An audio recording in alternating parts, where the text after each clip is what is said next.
Hi, I'm your host, Prateek Panda, and you're listening to Impulse, the influencer marketing podcast by Phyllo. Here, we talk to the best and brightest in influencer marketing to help answer all your questions, from finding the right influencers to making sure you have the best influencer marketing strategy. So let's get started.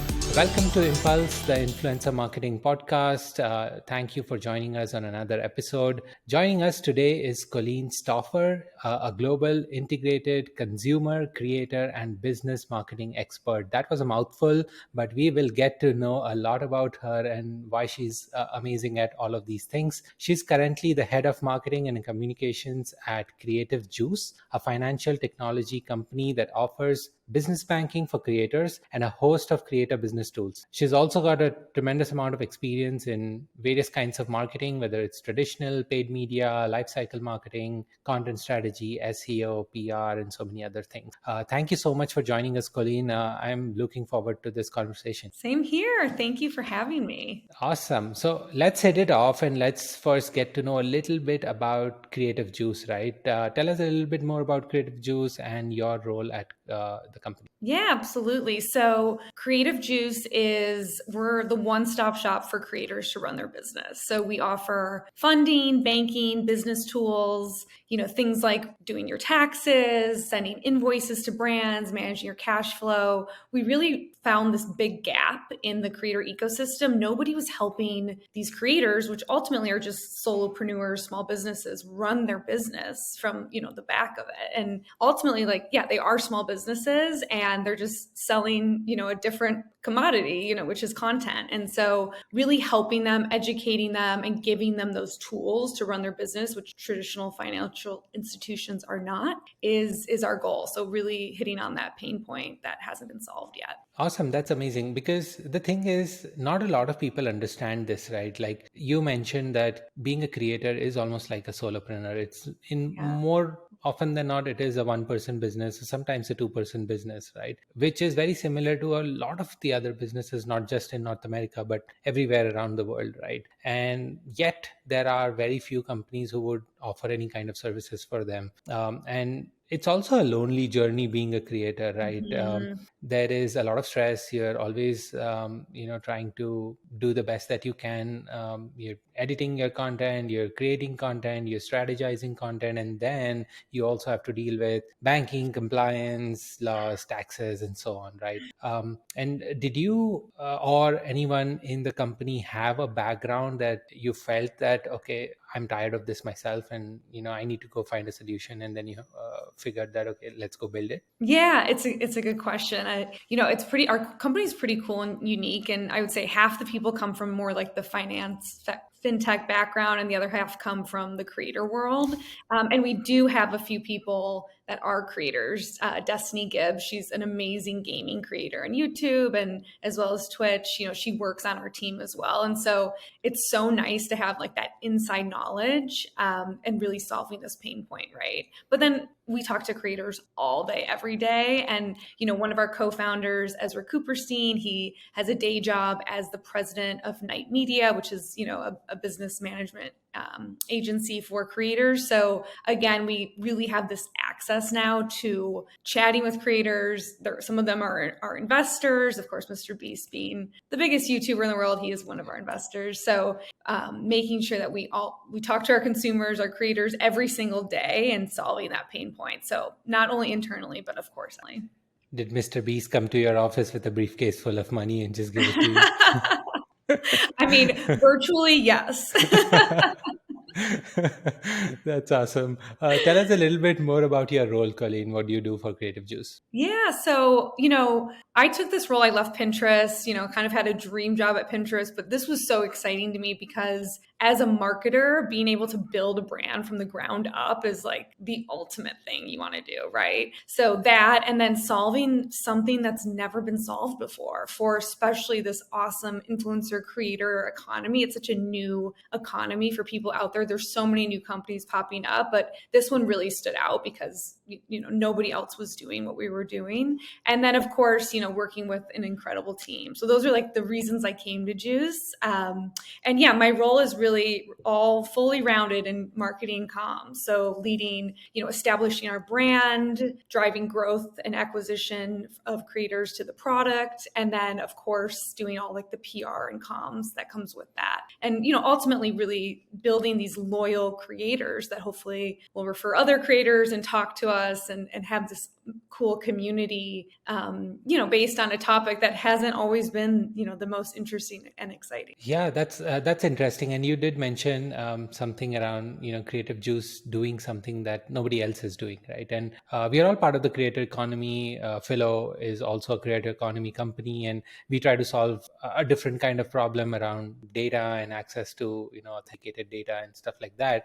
But tell us a little bit more why you think or what you think Creative Juice does differently compared to other companies in the creator economy. Yeah, there's so many creator, companies out there right now. You always see the information they'll publish their list of all the creator companies going out. But I will say, no one platform is having everything in one place like we are. So having this creator run their business, do their taxes, get funding if they want to get funding, have a community that they can tap around these business questions and problems. And then of course, banking. So, a lot of them use PayPal or Venmo, or they don't even have a business bank account. They, go to a traditional bank and those banks don't understand them. So the unique thing about us is having everything in one place, which we've heard is a huge pain point. Like creators, they'll have 20 tabs open. They'll be using, 20 different things, or just not feel educated on how to do certain things like their taxes. We've talked to some that maybe haven't done their taxes in a minute. And so really helping and educating. So that's probably the biggest differentiator. It's like that one place. We haven't invented anything new, right? Like all these things exist. They just haven't been, repackaged and marketed to creators or given creators the education to know how to use them or put them all in one place. Got it. And the other thing I'll kind of add about our product is, we have two options. So, there are companies out there that are giving funding for like the top 1% of YouTubers. We really are reaching the entire creator economy, whether you have 5,000 subscribers or, 5 million. And so we're launching the Juice Club, which is really exciting. And so there's still going to be always a free option. We believe free tools, banking should always be available for creators. And then there's a club membership option, which just gives you more access to some of the community and education and resources. Awesome. And I did read about, am I right that you also offer some kind of funds to creators to get started or help with their business? Yes. Yeah, absolutely. And so it's rev share. So it's not a loan. I think that's like a big thing too. We're really taking a bet on creators. And one of our big values is we grow as creators grow. So we're incentive aligned and giving creators anything from like 1 month advance to, up to a year of funding so they can have just that more consistent cash flow because, it is really clumpy as a creator, as an influencer. You might have a brand deal, 1 month and then not have one for another 5 months. And so giving them that consistent cash flow so they can feel a little bit more stable. And the only thing that they need to do is just is keep up on the pace of content that they had been for the past, 6-12 months. So we can, predict those earnings. Awesome. And you also talked about a little bit about how other brands are maybe focusing on the top 1 or 2% creators, whereas you're looking at pretty much the entire group. There is this growing creator middle class, as they call it, right? Mm-hmm. And there is a common misconception. I feel that people think that creators or influencers make a lot of money because a lot of the big deals do get media attention and Right. people get surprised by that and everybody wants to become a creator, but it's also hard work, right? It's a lot of hard work, and more often than not people need this kind of help because brands pay you like net 60 or net 90 days oftentimes. So even though you might have done a great promotion, you still don't have the money in the bank and you're kind of trying to manage all of that cash flow. Is there something Creative Juice is doing in particular for this growing creator middle class? Yes, absolutely. And so it's interesting you bring that up too. First of all, my 11-year-old niece was here last weekend. She's like, I want to be a YouTuber. And I said, it's actually a lot of work. So don't think that these people just create a video and then they make all this money. Like it is a lot of work. I think that's like another point that we all need to make with this economy. It's really hard work and it is lonely, as you mentioned. So, and then on top of that, it is that business side of it. So you're right. Like I've been guilty. I've been on the brand side, and we've been, haven't built, paid a creator in, not at Juice, but in a previous life, haven't paid a creator in, 90 days. And it's just because these brand AP departments are just small and slower. And so that's another problem we're solving at Juice. We are doing brand advances. So,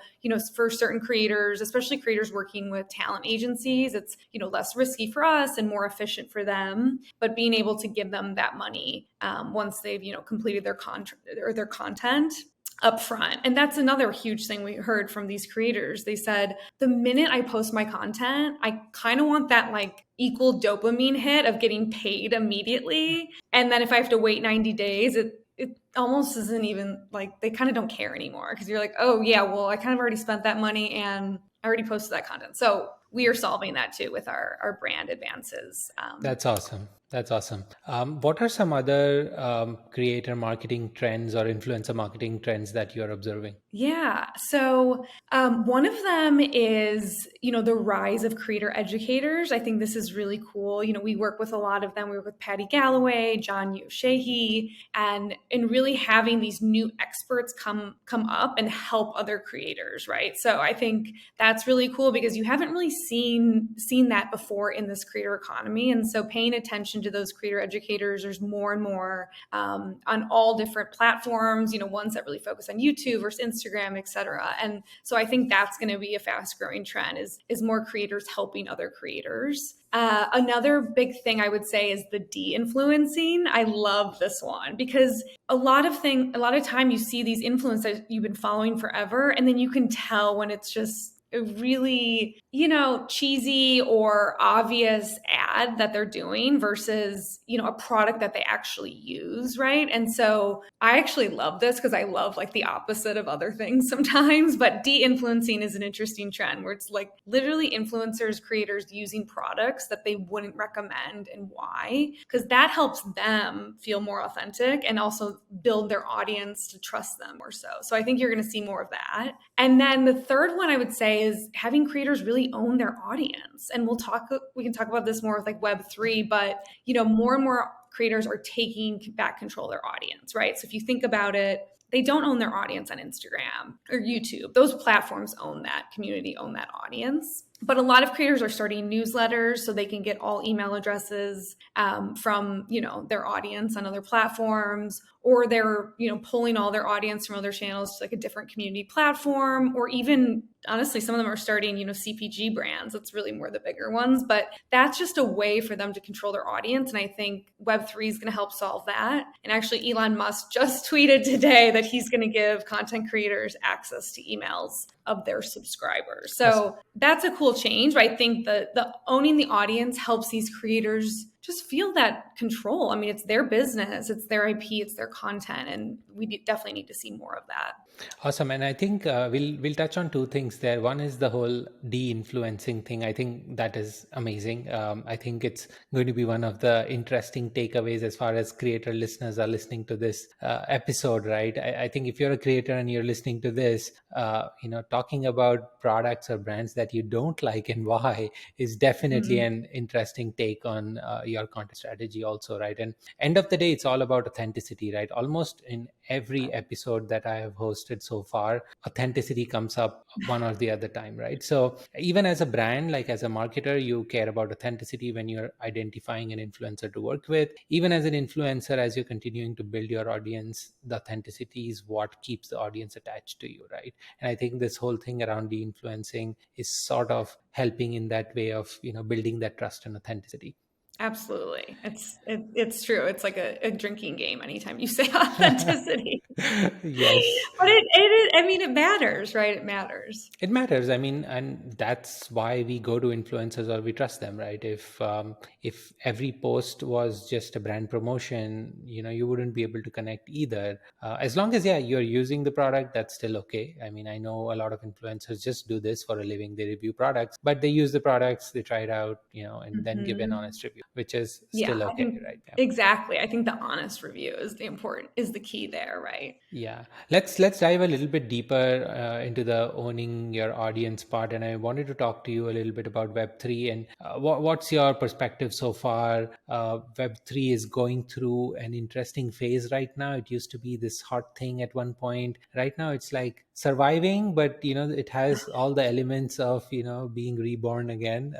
What is your thoughts around Web3, especially in the creator economy context? Yeah, that I really do see for Web3 this opportunity for, creators as a whole to kind of take back control of their audience and make their audience portable in the sense, right? So it's just that another opportunity for them to see what's possible, and just like any small business would have access to like their entire community if they walk into a store or have their email list, et cetera. It's like this Web3 is making an audience more portable, which is really, really gold for this creator segment. And I think too, it's really cool to see how brands are coming into Web3 and connecting like their brand with the creator in Web3.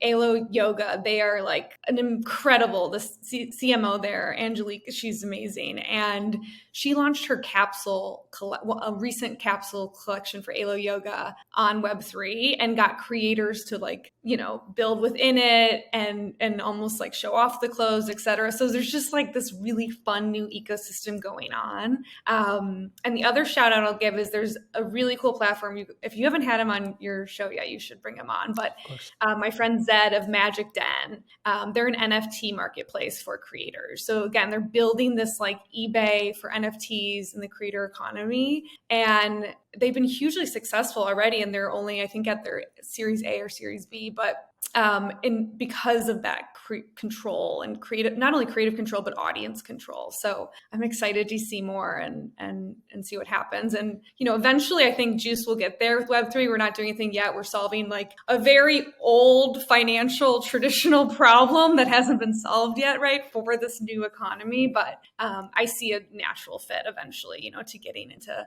all the new currencies too. Yeah, and just to bring some more realistic perspective there, then what we are essentially talking about is that if we were really in Web3 land and TikTok was a Web3 platform and would get banned in the US, you as a TikTok influencer or creator could really move your audience to another platform without having to worry about losing all of the hard work that you've put in on that platform. Is that right? Exactly. Yeah. Exactly. I love the concept of a portable audience for this Yeah. And solopreneur, this creator. yeah, and I think as creators, that's essentially your moat, right? And your audience is all that you've put in all the effort to build, and brands come to you because of your audience. You're able to do whatever you're able to do because of your audience. And if there is a significant amount of platform dependency right now, right? As a creator, I know a lot of folks who try to post across different platforms, but that's also a lot of hard work, right? Every platform has its own variant of how it should be posted and what kind of content works and how long should it be and so many other things, right? When we create this podcast also, we're trying to reformat it into different formats so that it can fit the requirements of every platform, and that's a lot of work, right? And as a solopreneur, that's even more difficult, and then you're tied to one platform and you're building your audience only to lose it, right? So we definitely, I think all of us at Phyllo are also big fans of Web3 for that decentralization and that portability of audience as far as the creator economy is concerned. But I think we still have some time before we start seeing that happen. But at least the promise is strong. Yes. And it's funny, even like creators posting on multiple platforms, but even with like, YouTube now is like create shorts, but all like the long form creators are like, should I be doing shorts or should I still be doing long form? Even within platforms, it's become a little bit confusing for creators and how they should focus. I think there's going to be a lot of like roller coaster between, or, short form, long form. We'll see how it shakes out, in a few months too there. Yeah, we saw the creator economy get an uptake in growth during the pandemic and post pandemic as well. It's already more than $100 billion market today. We are seeing more trends of growth happening. Do you see some particular key drivers why the creator economy is growing? Yeah, I think, first and foremost that the pandemic, I think, helped people. I think the silver lining of it was people had a little bit of a like life's too short mentality, and taking back like that entrepreneurial mindset. Like that really came out of it. I mean, personally for me, even like I left a large company and came to a startup. I was like, let's go do something different, like mix it up. I think a lot of creators were doing it as their side hustle or as a hobby, and they found this cool opportunity, which was created because people were at home, they were consuming more content, they wanted more creators in their lives. And so I do think that entrepreneurial mindset was a big thing. I also think influencer marketing grew so much during the pandemic because people from like a marketing perspective, I mean, even in my old job, we were constantly trying to think like, how can we be more creative in this moment? How can we give people ideas? How can we fulfill their lives where they're like a little bit in, lockdown inside? And so I know more brands invest in influencer marketing. So again, giving more credibility to that as a marketing channel is huge. And, obviously so much changed with cookies and like these digital platforms. So it just became this natural tie between, all those things converging of people at home wanting more entertainment, wanting more content, and marketers shifting dollars. I'd also say, consumer behavior has changed so much. Like we talk a lot about this trust issue, this authenticity. I think consumers are becoming more and more savvy when it comes to advertising, when it comes to knowing like what's real, what's fake out there. Of course, AI is going to like totally disrupt that, but that's a whole nother topic. Yes. But I do think, consumers, there's a stat out there that's been out there forever, which is like 92% of people believe in a recommendation or word of mouth from a friend or family member or someone more credible than an advertisement, So again, that's where these creators, these influencers come in, and them recommending products. If you've been following an influencer for, a few years, and then again, in the pandemic, you're like even more locked into that content. You're definitely going to trust them and trust them, well. And then, also the monetization opportunities have changed, right? Like TikTok exploded during the pandemic, and that gave YouTube a little bit fire under them to think about, okay, how are we going to monetize not only long form, but start thinking about shorts. Instagram has tried so many things.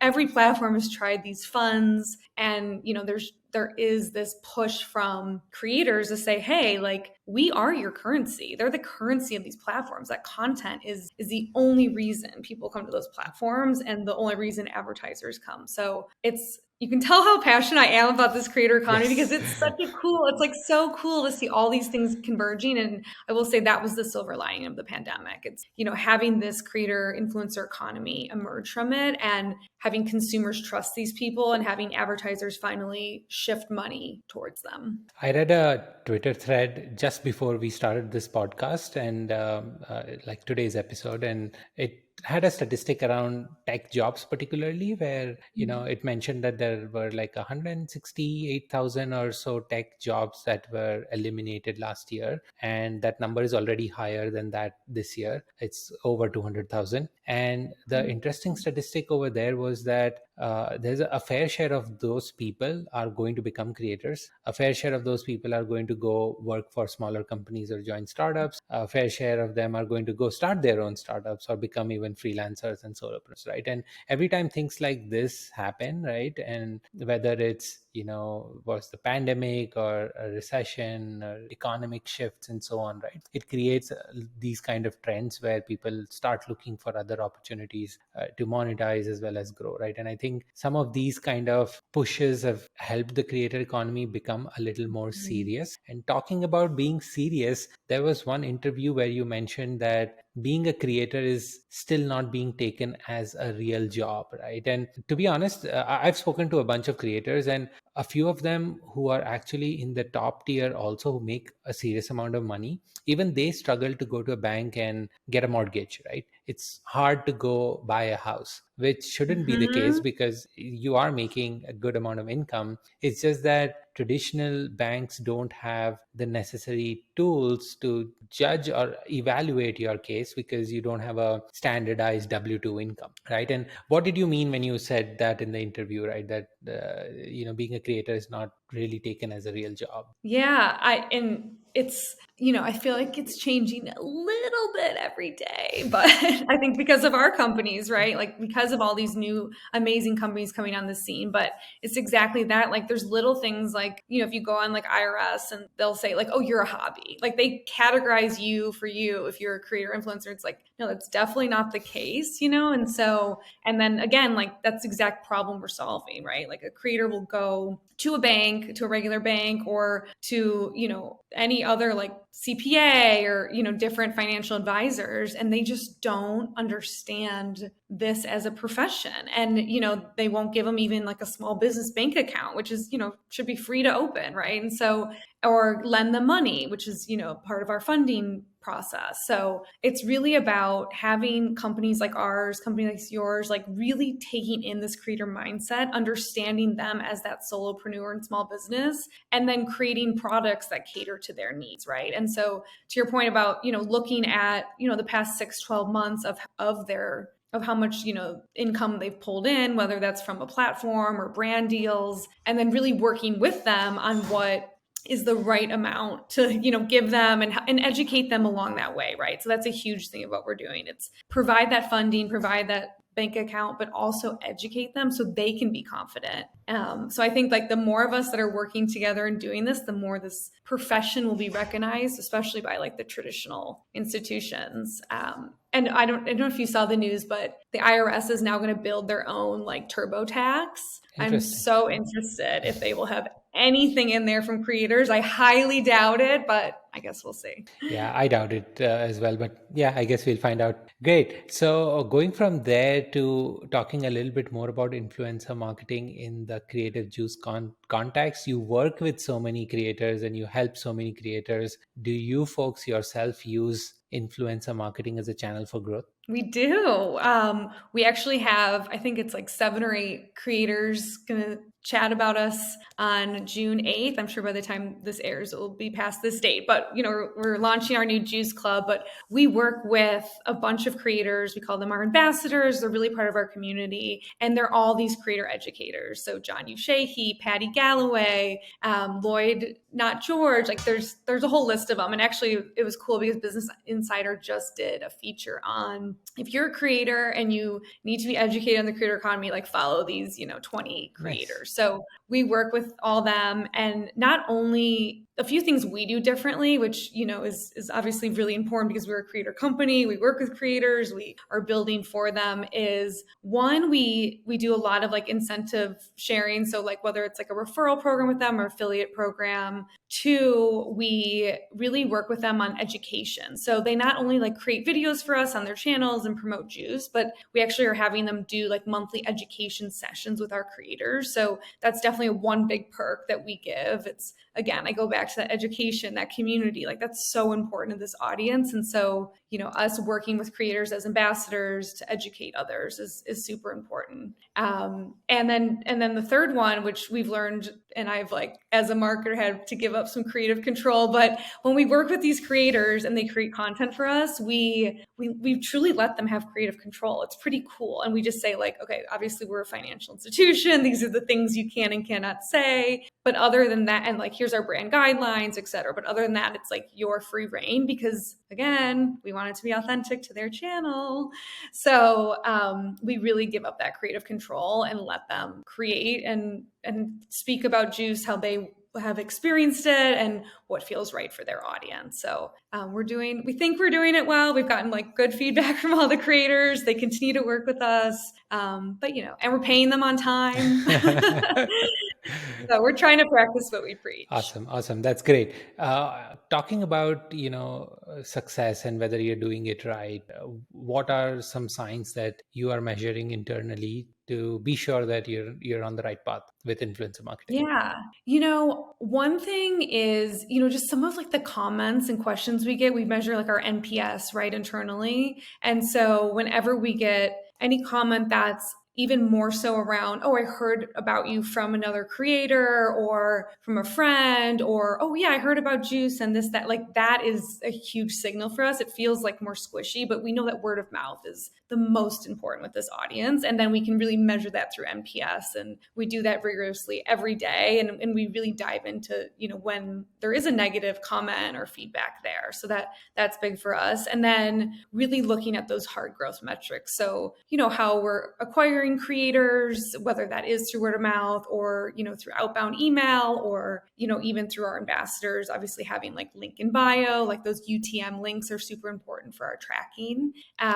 So I would say those are probably like the biggest things in our measurement there. And then of course, like we look at all the other metrics like engagement rates and click-through rates and getting really sophisticated about where people are dropping off and really what more could we be doing for them. Got it. And if somebody is just starting out in the field of influencer marketing, just testing it out as a new channel, what are some tips and advice you'd give to a marketer? Yeah, I would say, one, find the influencers that use your product and hire them. Two, find the influencers that hate your product and listen to them. And then three, give up creative control. Like, I know it's so hard. When I worked at Clorox, especially, it was, it's a big old company and like we knew our brand through and through, and giving up that creative control is so hard. But once we did it, we were so successful. And, as long as you just like, again, they don't say anything illegal or like incorrect, then let them have that free reign. So I'd say those are the three things. Yeah, and I think that's the important part also, right? I've spoken to a few of our guests on the previous episodes, and we talk a lot about this, right? As a brand, if you're especially a big established brand, you're very, very conscious about how it's going to be represented, right? You've spent years of effort to build a particular kind of image and, you want to maintain that. But really the key to influencer marketing or the way to do it really well is to really give that creative control to the influencer. You can obviously still give some brand guidelines, but you have to, let them do what they do best. And that's what's going to work well with their audience as well. Exactly. And then that will work well for your brand ultimately. Exactly. Yeah. So end of the day, that's what you want. Yes. Cool. Yes. So fun question. If you were to take out an influencer to lunch, who would that person be? Okay. I have two people, sorry, but this would be separate lunches. I think, when I think about like celebrity influencer, I got to go Selena Gomez. I love what she's doing in the mental health space. I think she is so real and she really shows like all sides of herself on social media. And I love that she really stands behind a really important cause, which is mental health and especially on social media. And then my other one, which would be like an everyday influencer, is Matt Buechel. He's like a small Instagrammer. I mean, I shouldn't say small. He's 300,000, but he's hilarious. If everyone needs to follow him, he's on Instagram. He just talks about these like everyday isms, and really, it's just him walking the streets of New York, talking like on his iPhone. Like, it's just so raw and authentic. But I would love to hear like, how does he think of his content every day? Because it's just so funny, so timely, and just, creative, simple. Everyone loves him. That's awesome. Sometimes that's the kind of content you want to just binge on, right? Like it's so easy to just keep going one after the other in that kind of content. That it's like, oh yeah, and it's so easy to connect to something like that. Yes. Wait, who would you take out? I need to know. So I like this guy called Naval Ravikant, who is the founder of AngelList, right? And so I feel like he's this new age philosopher, and I'm going through a phase in life where I've done my own startups, and now I'm here, and I've always had this fast-paced journey as far as all of my career prospects are concerned, and it's been fun. But I would also like to take a step back and see, like observe like what's happening. And he tries to bring that really well. And some of the things that he talks about, but he's not your regular Instagrammer. Like, I think he's more active on Twitter and so on, but not so much on video and stuff, right? He used to host a bunch of podcasts and to be active. But the key thing that I like is that he makes you think, and he himself is like a very deep thinker. I don't know if I'll ever get there, but he forces you to take a step back and really think about what's happening and why it's happening. And that's what's interesting. So if I can get some time from him at lunch, I'm sure I'm not going to eat anything because I have a lot to ask. But definitely, I love that. yeah, definitely would love to meet him for lunch. I need to follow him. I will right after this. Awesome, Colleen. This was great. I think it was a fun chat. Anything else you would want to share with our listeners? No, I mean, really check out Juice, of course, whether you're just starting out as a creator or you've been in the game for a while, we'd love to chat with you. We'd love to get your feedback. That's why we're here. So definitely check out, getjuice.com or DM me on LinkedIn. You can just find me, Colleen Stauffer. Would love to chat with all the influence creators out there. Yeah, definitely. I mean, I have heard this a lot, and I was at the Creator Economy Summit, what was that, a couple of months ago in LA, and that was one of the key themes of discussion because a lot of creators were there, and everybody's talking about how much of a pain it is to manage a lot of these things while also doing your job, right? And you talked a little bit about Selena Gomez and mental health, and that's one of the key things that came up there also, right? And when we scroll through all of this content, and you asked even about Matt,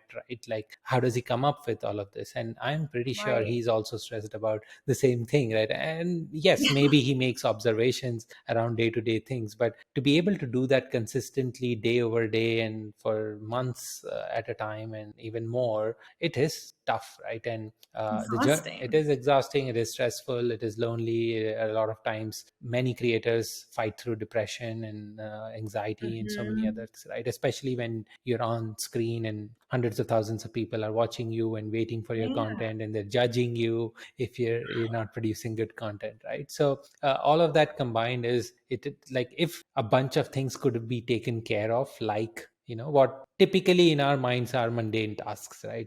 Your taxes should just happen, right? You shouldn't have to worry about okay, I have to spare weeks of effort to pull together all the invoices and whatever and go through everything, right? So everybody who has a W-2 has it lucky because it's easy, right? Your taxes are taken care of by your employer most of the time. But for creators it's hard, and I think you guys are doing an amazing job to sort of make this easier. And everybody should check it out and go to check out Creative Juice and see what they can do to help you out. That would be amazing. Thank you so much. I know we need a whole nother episode on creator burnout.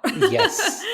But I really appreciate you having me. Same here. It was great having you, and I enjoyed this conversation, and thanks a lot for taking out time. Yeah, thank you. And obviously congrats on all your success too. Thank you so much, Colleen. Impulse, the influencer marketing podcast, is brought to you by Phyllo. Phyllo is the easiest way to get access to authenticated creator data from hundreds of different platforms. To know more about Phyllo, visit getphyllo.com. That's getphylo.com. Also, make sure to search for Influencer Marketing Podcast in Apple Podcasts, Spotify, Google Podcasts, or any of your favorite podcast listening platforms. And don't forget to click subscribe so you don't miss out on any future episodes. On behalf of the team here at Phyllo, thank you so much for listening.